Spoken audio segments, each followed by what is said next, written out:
There is a common myth that you can achieve career progression only by becoming a manager. This is wrong. Some organizations pressurize their talented individual contributors to become managers. They don't consider the individual contributors' preferences. The outcome is they leave the organization. Therefore, the role of a manager is not meant to be everybody. There are some individual contributors, they can contribute a lot to the organization rather than becoming a manager. Now, for example, organizations like Apple, Amazon, Google, Intel, Microsoft, they do have a separate career path for the individual contributors so they can progress their career in the individual contribution path. The most important thing is they will get the same benefit and the recognition just like the other managers. Individual contributors are specialized in technical and functional domains. They make direct and hands-on contribution to the organization. They may be subject matter experts. They focus on detailed aspects of the work. They use their specialized knowledge and skills to sort out complex problems and to give high outcomes to the organization. Now, for example, imagine a situation of a software engineer. He may be having an expertise in coding. He doesn't need to waste the time managing the people. Therefore, the organization can get a better outcome keeping him as an individual contributor rather than making him a manager. Therefore, you just want to contrastically understand what are the pros and cons in the management pathway as well as individual contribution pathway. Let's look at what are the benefits when you follow the management pathway.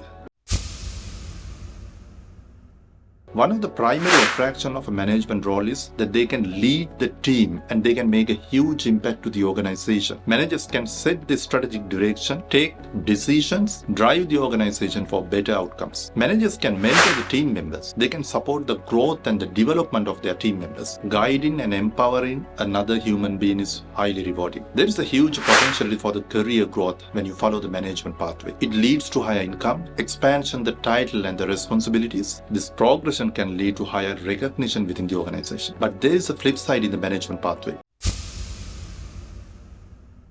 So when you become a manager, you just want to shift from the hands-on technical expertise, hands-on technical work. Before they become the manager as individual contributors, they might have technical expertise in particular areas, but when they become managers, they have to lose that technical specialty. In most of the cases, managerial position is not a comfortable position. He has to deal with personal matters. He has to deal with the personal matters with the team members and resolve the conflicts, make the right decisions, take strategic directions. Therefore, all these kind of issues may increase work stress and the work overload. When you become a manager, you have to deal with a lot of HR and administrative issues. So therefore, there is a less room for innovation and creativity.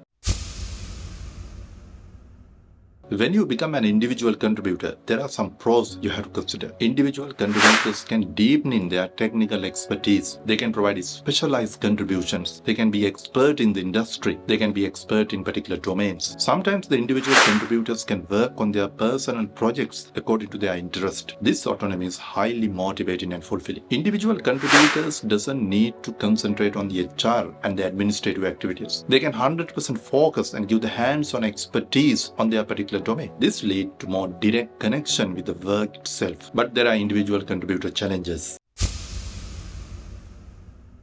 In most of the organizations, there is no pathway for the individual contributors. So there is a particular ceiling. They have to stop once they specialized in a particular domain. So if they want to advance their career, they want to shift into a managerial position. And it's really a challenge. And it's really a limitation. The individual contributors contribute a lot to the organization. They work behind the scenes because they are the experts in a particular area. They sort out bigger issues. Their expertise, knowledge and skills help the organization to get a lot of outcome. But the actual scenario is, it is not visible. Most of the time, managers get the credit for the outcome. They get the recognition. Therefore, the lack of recognition may demotivate the individual contributors. As human beings, every one of us like to have the career progression. But in individual contributors' role, if there is no any path for the career progression, they might demotivate and leave the organization. Therefore, the question is, which career path you should select. Therefore, before selecting the right career path, whether you become a manager or whether you become an individual contributor, consider these factors.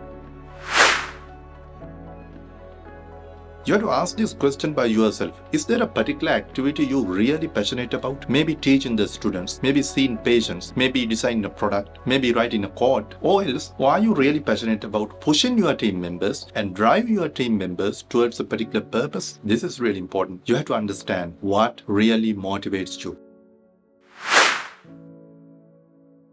Experts emphasize that you have to align your strengths and weaknesses when you select career path. Now, for example, if you are excelled in communication and skills, management pathway will reward you a lot, because when you become a manager, you have to spend your time, approximately 70% of the time, talking to the people, communicating with the people. So if you are not enjoying with that role will not for you. It is really important you have to consider your personal vision, mission, values, and the long-term objectives you are having in the life. If the management pathways align with that, you can go ahead with that. If the individual career pathways align with that, you can go ahead with that. When you become a manager, you have to be a people person. That means you have to deal with emotionally challenging situations. Your subordinates will talk with you their family problems, illnesses, health issues. They may be really emotional draining situations. Sometimes you have to fire the people. So if you are very sensitive for these things, and if you can't handle these things, it is better not to become a manager. Becoming an individual contributor, you can contribute a lot to the organization. Consider these pros and cons, which career path you have to follow, becoming a manager or individual contributor. If you are a HR manager watching this video, I highly recommend implement individual contributor pathways within your organization. Therefore, you can retain the best talents within the organization itself. Please leave your comments and concerns and questions below. I try to respond them as quickly as possible. I'll see you soon with another video like this. Good luck.